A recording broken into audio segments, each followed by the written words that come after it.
అందరికీ మన ప్రభువును రక్షకుడైన యేసుక్రీస్తు వారి పేరట మరొకసారి ఈ ప్రత్యేకమైన వందనాలు. ప్రియులారా, మరి దేవుని యొక్క మహాకృపను బట్టి మనం యాకోబు పత్రిక 4వ అధ్యాయంలో 10వ వచనం వరకు అనేకమైన విషయాలను ధ్యానించడం జరిగింది. మరి ఈ దినాన 11వ వచనం నుంచి 17వ వచనం వరకు మిగిలినటువంటి విషయాలను మనం ఈ యొక్క అధ్యాయాల్లో నుంచి మరి దేవుడు మనకి ఏ విషయాలు తెలియచేస్తున్నారు అనే వాటిని మనం క్లియర్గా, డీటెయిల్డ్గా, లోతుగా ధ్యానిద్దాం. సో మరి 11వ వచనం నుంచి మనం చదువుకుంటే, సహోదరులారా, ఒకనికి విరోధముగా ఒకడు మాట్లాడుకొడి, తన సహోదరునికి విరోధముగా మాట్లాడి తన సహోదరునికి తీర్పు తీర్చువాడు ధర్మశాస్త్రమునకు వ్యతిరేకముగా మాట్లాడి ధర్మశాస్త్రమునకు తీర్పు తీర్చుచున్నాడు. నీవు ధర్మశాస్త్రమునకు తీర్పు తీర్చిన యెడల ధర్మశాస్త్రమును నెరవేర్చువాడవు కాక న్యాయమును విధించువాడవైతివి.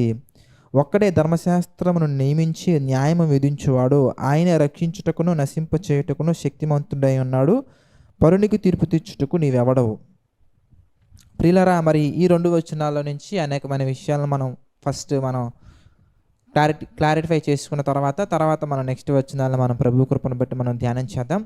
కనుక ఇక్కడ మనకు అర్థమవుతుంది ఏంటి అంటే, ఒకనికి విరోధముగా ఒకడు మాట్లాడకూడదు. అంటే ఒకనికి విరోధంగా ఇంకొక వ్యక్తి మాట్లాడకూడదు. ఎందుకు మాట్లాడకూడదు అనగానే, అలా మాట్లాడి తీర్పు తీర్చకూడదు. తీర్పు తీర్చడం అంటే ఏంటి? మరి సాత్వికమైనటువంటి దారిలో మంచి దారికి తీసుకురావటం ఏంటి, మరి గద్దించటం ఏంటి, హెచ్చరించటం ఏంటి, వీటన్నిటికీ ఒక డిఫరెన్షియేషన్ అనేది మనకు అర్థం కావాలి. తీర్పు తీర్చడం అనగానే ప్రియులారా, న్యాయాన్ని విధించి కన్ఫర్మ్ చేయటం, జడ్జిమెంట్ ఇవ్వటం. జడ్జిమెంట్ అనగానే ఒక వ్యక్తిని మనం చూసి ఆ వ్యక్తి యొక్క స్థితిని బట్టి, ఆ వ్యక్తి యొక్క ఆలోచనలను బట్టి మనం ఏం చేస్తామంటే, నువ్వు ఇలా ఉంటావు, నువ్వు ఇంతే అని ఒక క్లారిటీ. ఫర్ ఎగ్జాంపుల్కి ఒక వ్యక్తిని మనం చూసినప్పుడు, ఈ వ్యక్తి ఇంకా డీటెయిల్గా చెప్పాలంటే, ఒక వ్యక్తి పరలోకానికి వెళ్ళిపోతాడు, ఈ వ్యక్తి నరకానికి వెళ్ళిపోతాడు, లేదా ఈ వ్యక్తి దీన్ని బట్టి ఈ యొక్క వర్క్ని ఆధారం చేసుకొని కొన్ని కంటికి కనిపించినటువంటి కొన్ని విషయాలను ఆధారం చేసుకొని ఇతను నరకానికి వెళ్ళిపోతాడు, ఇతను పరలోకానికి వెళ్ళిపోతాడు అని మనం కన్ఫర్మ్ చేసి చెప్పడమే తీర్పు. అలా తీర్పు తీర్చేది ఎవరంటే దేవుడు తప్ప ఇంకెవరు లేరు. మనం ఆ పని మనం తీసుకోకూడదు, ఆ పనిలోకి మనం ఇన్వాల్వ్ అవ్వకూడదు. ఎందుకంటే పక్షపాతము లేకుండా ప్రతి వానికి వాని క్రియలను బట్టి జీతం ఇచ్చేది దేవుడు, ప్రతి వానికి తీర్పు తీర్చేది దేవుడు. అప్పుడు మనం ఆ విషయాలు ఇన్వాల్వ్ అయ్యి ఒక వ్యక్తి గురించి మనం కన్ఫర్మ్ చేయకూడదు. ఎందుకయ్యా అంటే, కొన్ని సందర్భాల్లో మన బైబిల్లో నుంచి మనం జాగ్రత్తగా గమనించినట్లయితే కనుక మనకి ఒక దొంగ మనకి కనబడతారు. ఆయన రోమా సామ్రాజ్యంలో అతను చేసినటువంటి పనులకి ఆ గవర్నమెంట్ వారు అతనికి ఒక శిక్ష విధిస్తారు. ఆ శిక్ష సిలువ వేయబడటం. మరి దేవుని యొక్క పనులను బట్టి, దేవుని యొక్క ప్రేమను రుచి చూడక, దేవుని యొక్క మహదైశ్వర్యాన్ని గుర్తించక, దేవుని యొక్క విలువైనటువంటి ఆ ఆలోచనల్ని లెక్క చేయకుండా, మరి కొంతమంది రాజకీయ పరంగా, ఇంకొంతమంది పరిసయ్యులు, సద్దుకాయలు, వీళ్ళందరూ కలిసి మరి ప్రభువుకు విరోధంగా మాట్లాడి, ఆనాడు అనేకులు ప్రభువుకు విరోధంగా మాట్లాడి యేసుక్రీస్తు వారిని కూడా సిలువ వేయటం జరిగింది. మరి యేసుక్రీస్తు వారు సిలువ మీద ఉన్నప్పుడు ఆయన పక్కన ఉన్నటువంటి దొంగలలో ఒక దొంగ ఎంతో కిరాతకంగా, ఎంతో దారుణంగా బ్రతికినటువంటి ఆ బ్రతుకులో అతను దేవుని యొక్క చిత్త ప్రకారంగా పరదేశంలోకి వెళ్తారు అని ఎవరు ఊహించరండి. ప్రతి ఒక్కరు కూడా అతను దొంగ దొంగ దొంగ, మంచివాడు కాదని ప్రపంచం అంతా యాక్సెప్ట్ చేసేసింది అతను దొంగ అని. కానీ ప్రభువు మాత్రం చివరి క్షణాలలో, నేడు నీవు నాతో కూడా పరదేశంలో ఉండు అనే ఆ ఒక్క మాట, అంటే అతని పాపాలు అనేవి ఎట్ ద ఎండ్ చివరిలో క్షమించబడి అతను పరిశుద్ధుడిగా మారాడు. దేవుని యొక్క కృపను బట్టి, దేవుని యొక్క చిత్తాన్ని బట్టి, దేవుని యొక్క ఆలోచనలను బట్టి. మరి ప్రపంచానికి ఎలా కనిపించారయ్యా అంటే, ఒక దొంగగానే కనిపించాడు, ఒక పనికి మాలినటువంటి వ్యక్తిగానే కనిపించాడు, దేనికి పనికిరాని వ్యక్తిగానే కనిపించాడు, ప్రపంచానికి ఒక హానికరుడుగా కనిపించాడు. కానీ ప్రభు దృష్టికి మాత్రం పరదేశికి చేరుకోబోయే ఒక వ్యక్తిగా, పరదేశికి చేరుకోబోయే మనిషిగా కనిపించారు. అంటే ఒక వ్యక్తిని మనం చూసి అతని క్రియలను బట్టి అతనికి మనం తీర్పు తీర్చకూడదు. అందుకే మత్తయి సువార్త 7వ అధ్యాయంలో మనం గమనించవచ్చు. మత్తయి సువార్త 7వ అధ్యాయం 1వ వచనం నుంచి మనం చూద్దాం. మత్తయి సువార్త 7వ అధ్యాయం 1వ వచనం నుంచి మనం చూస్తే, మీరు తీర్పు తీర్చకూడదు, తీర్పు తీర్చవలసిన ఆ అథారిటీ మీకు ఇవ్వలేదు దేవుడు. మీరు తీర్పు తీర్చకూడదు. తర్వాత అప్పుడు మిమ్మల్ని గురించి తీర్పు తీర్చబడదు. మీరు తీర్చు తీర్పు చొప్పుననే మిమ్మల్ని గురించి తీర్పు తీర్చబడను. మీరు కొలుచు కొలత చొప్పుననే మీకును కొలబడను. నీ కంటిలోనున్న దూలమును ఎంచక నీ సహోదరుని కంటిలో నలుసును చూచుట ఎలా? నీ కంటిలో దూలం ఉండగా నీవు సహోదరుని చూచి నీ కంటిలో ఉన్న నలుసు తీసివేయమని చెప్పని ఎలా? అంటే మొట్టమొదటగా మనం గమనించాల్సింది, ఈ భూమి మీద బ్రతుకున్నంత కాలం కూడా మనలో ఎలాంటి లోపాలు ఉన్నాయి, మనలో ఏ లోపాలు ఉన్నాయి, మనలో లోపం ఉందా లేదా, మనది ఏదైనా మిస్టేక్ ఉందా లేదా అన్న దాని గురించి మనం ఆలోచించాలి. కానీ ఎదుటి వారిని మనం, నువ్వు నరకానికి వెళ్ళిపోతావు, నువ్వు పరలోకానికి వెళ్ళిపోతావు, నీ పరిస్థితి ఇది, ఇంక నువ్వు ఇంతే, నువ్వు ఇంకా మారము, నీ బ్రతుకింతే, నువ్వు ఇంకా దేనికి ఉపయోగపడవు, నువ్వు ఇంకా దేనికి పనికిరావని అతని యొక్క లైఫ్ని మనం డిసైడ్ చేయకూడదు. We cannot justify anyone. మనం ఎవరి యొక్క జీవితాన్ని మనం జడ్జి చేయకూడదండి. ఎందుకంటే ఆ అథారిటీ మనకి ఇవ్వలేదు దేవుడు. మనకి దేవుడు ఏ అథారిటీ ఇచ్చారయ్యా అంటే, ఈ భూమి మీద వాక్యాన్ని చెప్పి ప్రభు కొరకు బ్రతకటానికి అవకాశాలు ఇచ్చే అథారిటీ ఇచ్చారు. ఒక బాధ్యత మన మీద పెట్టారు దేవుడు. ఏ బాధ్యత పెట్టారయ్యా అంటే, ఏ అధికారాన్ని మనకి ఇచ్చారయ్యా అంటే, రాజులైన యాజక సమూహముగా దేవుని పిల్లలుగా బ్రతకటానికి మనకు ఒక అధికారాన్ని ఇచ్చారు ఆయన. అలాగే దేవుని యొక్క వాక్యాన్ని ప్రపంచం నలుమూలలా ప్రకటించడానికి ఒక అధికారాన్ని ఇచ్చారు మనకు ఆయన. అంతేగాని ఒక వ్యక్తిని మనం ఇతని యొక్క జీవితం ఇంతే, ఇతని జీవితం ఇలా ఉంటుంది, ఇతని జీవితం ఇంకా మారదు అని చెప్పే ఆ హక్కు, ఆ అధికారం మనకి దేవుడు ఇవ్వలేదు. అందుకే మీరు తీర్పు తీర్చకూడి. ఒకవేళ మీరు తీర్పు తీరిస్తే మీరు ఏం చేస్తున్నారయ్యా అనగానే దాని గురించి మళ్ళీ మనం చదువుకుందామండి. ఇంకొక వ్యక్తి గురించి మనం ఆలోచిద్దాం. అంటే ఒక వ్యక్తి దారుణంగా బ్రతికాడు, చివరి క్షణాలకు వెళ్ళిపోయేసరికల్లా ఏమైపోయారా అంటే దేవుని దృష్టికి మంచి వ్యక్తిగా తీర్చబడ్డారు. మరి మరొక వ్యక్తి గురించి మనం ఆలోచిస్తే ప్రియులారా, మరి ఇస్కరియోతు యోధ, మరి యేసుక్రీస్తు వారితో కూడా ఉండి యేసుక్రీస్తు వారి సువార్త ప్రకటించినటువంటి ఆ కాలంలో యేసుక్రీస్తు వారి జర్నీలో, యేసుక్రీస్తు వారితో ఉన్నటువంటి శిష్యులతో జర్నీలో ఆయన కూడా పార్టిసిపేట్ చేసి, యేసుక్రీస్తు వారి బల్లలో కూడా, యేసుక్రీస్తు వారితో పాటు భోజనం చేసే ఆ బలలో కూడా ఆయన పార్టిసిపేట్ చేయటం మనం గమనించవచ్చండి. అంటే యేసుక్రీస్తు వారితో మాట్లాడే ఛాన్స్, యేసుక్రీస్తు వారి ఈ భూమి మీద శరీరాన్ని ధరించుకొని ఉన్నప్పుడు ఆయన్ని తాకే ఛాన్స్, కన్నులారా చూచే ఛాన్స్, చేతులారా తాకే ఛాన్స్, చెవులారా వినే ఛాన్స్. యేసుక్రీస్తు వారు మాట్లాడిన మాటలు, ఆయన భూమి మీద ఉన్నప్పుడు యేసుక్రీస్తు వారు మాట్లాడిన మాటలు ఈరోజు మనం చదువుకొని సేవకులు మాట్లాడుతుంటే మనం వింటున్నామండి. కానీ ఆత్మ విషయమై దీనులైన వారు ధన్యులు అనే ఇదే మాట నేరుగా యేసుక్రీస్తు వారు భూమి మీద ఉన్నప్పుడు మాట్లాడినప్పుడు విన్నటువంటి ఆ చెవులు ఎంత ధన్యమైన ఒకసారి ఆలోచించండి. యేసుక్రీస్తు వారు ఒకరిని గద్దించినప్పుడు ఆ చూసినటువంటి ఆ కన్నులు ఎంత గొప్పవి. యేసుక్రీస్తు వారు ప్రేమ వ్యక్తపరిచినప్పుడు ఆయన పరలోకం నుండి మన మీద అందరి మీద కూడా ప్రేమ వ్యక్తపరుస్తున్నారండి. దాంట్లో ఏ మార్పు లేదు. కానీ శరీరాన్ని ధరించుకొని, వాక్యము శరీరాన్ని ధరించుకొని కృపా సత్య సంపూర్ణుడిగా మన మధ్య నివసించినప్పుడు ఆయన ప్రకటించినటువంటి ఆ 3.5 సంవత్సరాల జీవితంలో ఆయనతో పాటు ఉండి, ఆయనతో పాటు తిని, ఆయనతో పాటు ప్రయాణించి, ఇట్స్ ఎ గ్రేట్ లైఫ్, అంత గొప్పగా జీవించినటువంటి ఇస్కరియోతు యూద గారు మరి చివరిలో దెబ్బతింటారు అని ఎవరు ఊహిస్తారు చెప్పండి? దేవుడు తప్ప ఎవరు ఊహించలేరండి. The one and only person in present, past, in future, ఇంకేదైనా కాలాలు ఒకవేళ బహుశా ఉంటే కనుక ఎప్పటికైనా కానీ నిరంతరం ఒక వ్యక్తి భవిష్యత్తుని గుర్తించేది, ఒక వ్యక్తి భవిష్యత్తుని తీర్చగలిగేది, అతని యొక్క డెస్టినీని చేంజ్ చేయగలిగినటువంటి వ్యక్తి ఎవరైనా ఉన్నారంటే దేవుడు మాత్రమేనండి. కనుక మరి మొదటి నుంచి మంచిగా ఉండి చివరిలో దెబ్బతిన్నటువంటి వ్యక్తులు ఉన్నారు. మొదటి నుంచి చెడ్డగా ఉండి చివరిలో మంచిగా మారినటువంటి వ్యక్తులు ఉన్నారు. కడపటివారు మొదటివారు అగుదురు, మొదటివారు కడపటివారు అగుదురు. ఒక వ్యక్తి లైఫ్ అనేది ఎప్పుడు ఎలా ట్విల్ట్ అయ్యి ఎటు జర్నీ చేస్తుంది అనేది ఎవరికి తెలియదండి.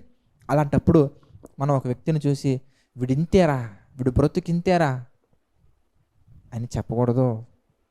అలాగే ఒక వ్యక్తిని చూసి ఇతను నరకానికి వెళ్ళిపోతాడని డిక్లేర్ చేయకూడదు. ఒక వ్యక్తి పరలోకానికి వెళ్ళిపోయాడు అని డిక్లేర్ చేయకూడదు. ఎందుకంటే మనం అలాంటి మాటలు మాట్లాడడానికి అర్హులం కాదు. మనకు ఆ అధికారాన్ని దేవుడు ఇవ్వలేదు. ఆ విషయాన్ని యాకోబు గారు రాసిన పత్రిక మనం చూస్తే మరి 4వ అధ్యాయంలో 11వ వచనం నుంచి మనం చూద్దాం. 11వ వచనం నుంచి మనం చూస్తే, సహోదరులారా, ఒకనికి విరోధముగా ఒకరు మాట్లాడకూడి, తన సహోదరునికి విరోధముగా మాట్లాడి తన సహోదరునికి తీర్పు తీర్చువాడు ఎవరికి అంటే ధర్మశాస్త్రమునకు వ్యతిరేకముగా మాట్లాడి ధర్మశాస్త్రమునకు తీర్పు తీర్చుచున్నాడు. అంటే వాక్యానికి తీర్పు తీరుస్తున్నాడంట. ఎందుకంటే వాక్యములో ఉన్న అంశాలు కానీ, వాక్యములో ఉన్నటువంటి విషయాలు కానీ రెండంచుల ఖడ్గము కంటే వాడిగా ఉండి బండను బద్దలు కొట్టు శుద్ధ వంటి శక్తి కలిగినటువంటిది, హృదయంలో ఉన్నటువంటి మలినాన్ని కాల్చివేయి శుద్ధిపరచగల శక్తి కలిగినటువంటి ఈ వాక్యం అనేది ఎప్పుడు ఏ సందర్భంలో ఎటు నుంచి ఎవరికి ఎలా తగిలి ఎవరి హృదయం ఎలా మారి ఎవరు ఎలా పడతారో ఎవరు ఎలా లేగిస్తారో అనేది ఎవరికి తెలియదండి. అప్పుడు ఒక వ్యక్తి గురించి మనం ఎలా మాట్లాడతాం, ఒక వ్యక్తి గురించి మనం ఎలా తీర్పు తీరుస్తాం? తీర్పు తీర్చకూడదండి. అలా చేయువాడు వాక్యమునకు తీర్పు తీర్చుచున్నాడు.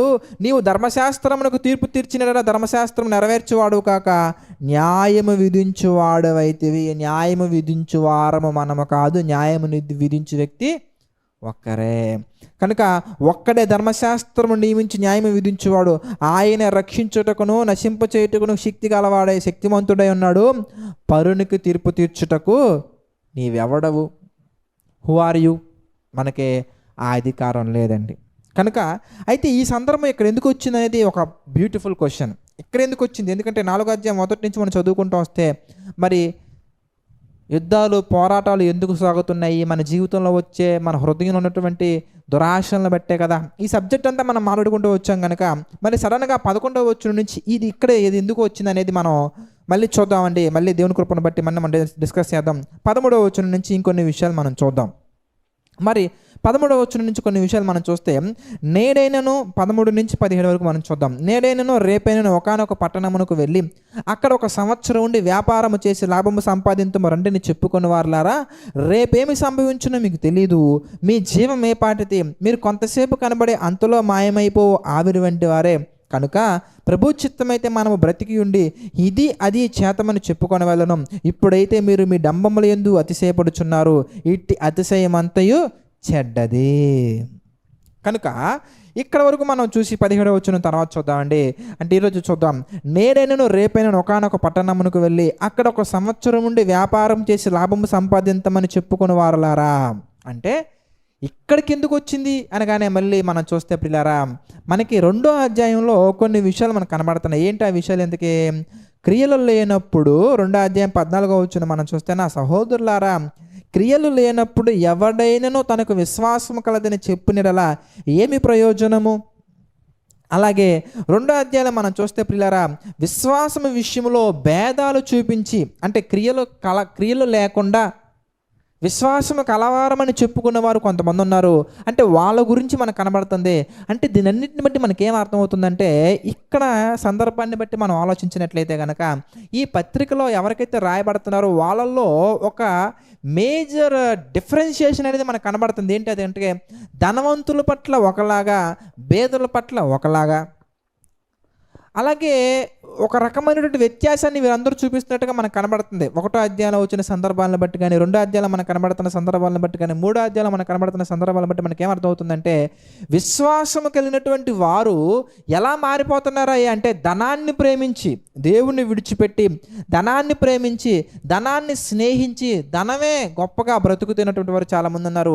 ఆ వ్యత్యాసం అనేది సేవకుల్లో కూడా వచ్చేసి, ఈ సేవకులు కూడా ఎలా కనబడుతున్నారయ్యా అంటే, ఎవరైనా కానీ ఒక మంచి వస్త్రాలు ధరించుకొని ధనవంతులు ఎవరైనా కానీ మందిరానికి వచ్చినప్పుడు వాళ్ళని గౌరవించడం, వాళ్ళని సన్మానించడం, ఎవరైనా కానీ బట్టలు లేకుండా లేదంటే ఒక మంచి అపియరెన్స్ లేకుండా ఒక భేదవాడు ఎవరైనా కానీ మందిరానికి వచ్చినప్పుడు అతనిని ఒకలా చూడటం, ఈ కంపారిజన్స్, అలాగే ఆపదలు ఉన్నటువంటి వారు లేదంటే కష్టాలు ఉన్నటువంటి వారు కనిపించినప్పుడు వాళ్ళకి విశ్వాసమును బట్టి చేతనైనటువంటివి చేయకుండా, మరి వాక్యానుసారంగా ఏదైతే దేవుడు నియమించాడో, వాక్యానుసారంగా దేవుడు ఏదైతే చేయమన్నారో అవి చేయకుండా, ఇగో నువ్వు వెళ్ళు, చలి కాచుకొని వెళ్ళు, ఆ పని చేయి, నువ్వు వెళ్ళు, ఈ పని చేయి అని చెప్పి సలహాలు ఇస్తూ సమాధానకర్త అయినటువంటి దేవుని యొక్క ప్రేమను రుచి చూపించకుండా ఉండేవాళ్ళు ఉన్నారు కనుక దేవుని వాక్యం సెలవేస్తుంది పిల్లరా. ఏమనంటే, ధనం సంపాదించుకోవటం కొరకు పరిగెడుతున్నటువంటి ఓ మనిషి, ధనమే ధ్యేయంగా పరిగెడుతున్నటువంటి ఓ మనిషి, నువ్వు గుర్తించాల్సినటువంటి విషయం ఏంటంటే, రెండు కనబడుతున్నాయి మనకి. ఒకటి ఏంటయ్యా అంటే, అపియరెన్స్ని బట్టి తీర్పు తీర్చేవాళ్ళు, అంటే కనబడుతున్నటువంటి ఆ వర్క్స్ ఏవైతే ఉన్నాయో ఆ వర్క్స్ని బట్టి తీర్పు తీర్చేవాళ్ళు దేవునికి వ్యతిరేకంగా మాట్లాడుతున్నారు. రెండవది ఏంటంటే, ధనాన్ని ధ్యేయంగా సంపాదించి పరిగెత్తేవాళ్ళు. అసలు ఇంతకీ ధనాన్ని సంపాదించాలన్న ఆలోచన ఎందుకు వస్తుంది ఇంతకీ అనగానే, మనం 4వ అధ్యాయం మొదట్లో మనం చూసాము దురాశ, 1వ అధ్యాయంలో కూడా మనం చూసాం దురాశ. అంటే ఒక మనిషి తన కంటి ముందు జరుగుతున్నటువంటి పరిస్థితులను బట్టి 1వ అధ్యాయంలో మనం చూసాం ఏంటి అంటే, ధనవంతుడు తనకు కలిగినటువంటి దీనదశను అతిశయించకుండా వేరే వాళ్ళని చూసి అతిశయిస్తున్నాడు. అంటే ధనాన్ని ఫోకస్ చేసి ధనం మీద గురి పెట్టుకుని వెళ్తున్నారు. 2వ అధ్యాయంలో కూడా మనం చూసాం ఏంటి ఎందుకంటే, మరి కొంతమంది ధనాన్ని అపేక్షించి ధనం కొరకు బ్రతికే వాళ్ళు ఎలా ఉన్నారయ్యా అంటే, సమాజ మందిరాల్లో ఒక గొప్ప స్థానాన్ని కోరుకుంటున్నారు. మరి 3వ అధ్యాయంలో కూడా మనం చూసాం బోధకులు. ఈ బోధకులు కూడా ఎలా మారిపోయారు ఎందుకంటే, ధనవంతులు ఒకలాగా, ధనం లేనటువంటి వారు ఒకలాగా. అంటే రకరకాల ఫ్యాక్టర్స్లో నుంచి నేను ఇక్కడ జరుగుతున్నటువంటి ఈ సందర్భాన్ని బట్టి మనం మాట్లాడుతున్నాను. ఏంటంటే, ధనం కొరకు ప్రయాసపడే వాళ్ళు, ధనం కొరకు బ్రతికే వాళ్ళకి దేవుడు ఇస్తున్నటువంటి ఒక హెచ్చరిక ఏంటంటే, మనం కొంతసేపు కనబడి అంతలో మాయమైపోయే ఆవిరి వంటి వారం. మన గురి కానీ, మన లక్ష్యం కానీ, మన నిర్ణయాలు కానీ, మన ఉద్దేశాలు కానీ ఎలా ఉండాలయ్యా అంటే, సంవత్సరం బిజినెస్ చేసి, బిజినెస్ అవసరం లేదండి, ఏదైనా కానీ నేను చేస్తాను, నేను కన్ఫామ్గా ఈ భూమి మీద ఉంటాను అనే ఒక స్టూపిడ్ నిర్ణయంతో, స్టూపిడ్ నిర్ణయం అండి. ఎందుకంటే భవిష్యత్తు కొరకు ప్రణాళిక వేసేవారు ప్రతి ఒక్కరు కూడా ఆ ప్రణాళికలో ఏది ఉండాలయ్యా అంటే, దేవుని చిత్తమైతే అనేది ఉండాలి. కానీ దేవుణ్ణి పక్కన పెట్టి ఒక మనిషిని హైలైట్ చేసుకుంటూ, లేదంటే ఒక తెగను హైలైట్ చేసుకుంటూ, లేదంటే ఒక వర్గాన్ని హైలైట్ చేసుకుంటూ మాట్లాడి దేవుని యొక్క చిత్తాన్ని పక్కన పెట్టి బ్రతికేవారుకి దేవుడిచ్చే ఒక గొప్ప హెచ్చరిక ఏంటంటే, నేడైనా రేపైనా ఎప్పుడైనా కానీ ఒకనొక పట్టణానికి వెళ్ళి 1 సంవత్సరం ఉండి లాభం సంపాదిద్దాం అనుకుంటున్నారు కదా, అసలు నీ లైఫ్ ఎలాంటిది చెప్పు ఒకసారి. 1వ అధ్యాయంలో ఉన్న వచనాలు కానీ, 2వ అధ్యాయంలో ఉన్న వచనాలు కానీ, 3వ అధ్యాయంలో చెప్పబడిన వచనాలు కానీ, 4వ అధ్యాయంలో 10 వరకు చెప్పబడిన వచనాలు కానీ, 10వ వచనం వరకు చెప్పబడిన వచనాలు కానీ మనం చదివితే 11 నుంచి 15 వరకు ఈజీగా అర్థమైపోద్దండి. ఏంటంటే, ఒక వ్యక్తికి మనం తీర్పు తీర్చకూడదు. We should not judge anyone. ఎవ్వరికి మనం తీర్పు తీర్చకూడదండి. ఎందుకంటే మన జీవితం అనేది ఎలాంటిదో తెలుసా, ఈరోజు ఉంటుంది, రేపు ఉండదు. డబ్బు సంపాదించడం కొరకు ప్రయాసపడకూడదు.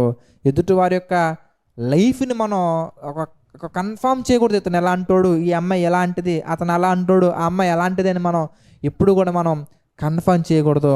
ఎందుకంటే అది వాక్యానికి మనం తీర్పు తీరుస్తున్నట్టు, ధర్మశాస్త్రానికే తీర్పు తీరుస్తున్నాం అంటే సచ్ ఏ గ్రేట్ థింగ్. అలా చేయకూడదు మనం, తప్పది. న్యాయం తీర్చేది, న్యాయాన్ని బట్టి తీర్పు తీర్చేది దేవుడు మాత్రమే. తర్వాత ఒక మనిషి ఇంతకాలం బ్రతకాలి, ఇంతకాలం బ్రతకకూడదు, ఇంతకాలం ఉండాలి, ఉండకూడదు అనేది కూడా దేవుని చేతిలో ఉందండి. కాలాలు, సమయాలు తండ్రి తన స్వాధీనం ఉంచుకొనినాడు కనుక మన ఆలోచనలు, మన ఉద్దేశాలు ఎలా ఉండాలంటే, ఇంకో ప్రభు చిత్తమైతే ఆ పని చేద్దాం, ప్రభు చిత్తమైతే ఈ పని చేద్దాం అనుకోవాలి. కానీ దేవునికి వ్యతిరేకంగా ఏదో చేద్దామని, దేవునికి వ్యతిరేకంగా పరిగెత్తి ఇంకేదో సాధించాలన్న ఆలోచన కానీ, అలాంటి నిర్ణయాలు కానీ మనం ఎప్పుడు కూడా తీసుకోకూడదు.